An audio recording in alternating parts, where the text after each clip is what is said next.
It is easy to test for MMTV.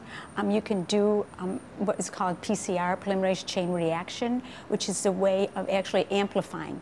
If the virus is in a cell, you can amplify the DNA segments of that virus, and then you can look for them. So it's not a difficult procedure, and you can do it with very little material. Is it expensive to do? No, it's really not expensive. And it's something that a lab would be doing. You know, it's always expensive to set up a lab and to have equipment and whatever, but once this is done, it's not an expensive procedure to pursue. Would you be optimistic that more people could be tested?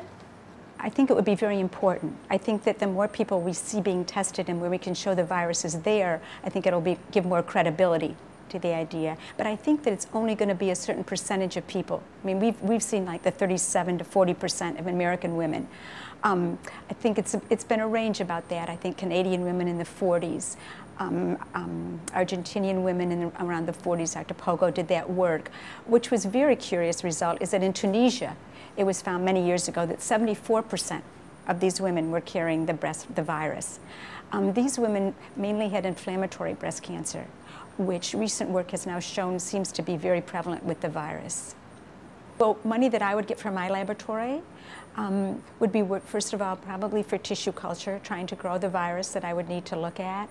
It would be used for the polymerase chain reaction results so that I can pick out the DNA that's in these tumors. And then it would be looked at to look at the mechanism. So I would have to have materials in which I could take the protein out, which I could be able to reinfect the protein, have to look at what the protein is doing. So, you know, really basic questions that the money's looked at. And it's an equipment, of course, for the lab, although our lab is pretty well equipped, but every day you need additional tubes and whatever. But none of the money, I have to say, is ever wasted. The number of diagnoses have increased, I think, because there are now 5 laboratories that have been looking at these samples. So, you know, with 5 laboratories looking at them, there are more samples being looked at.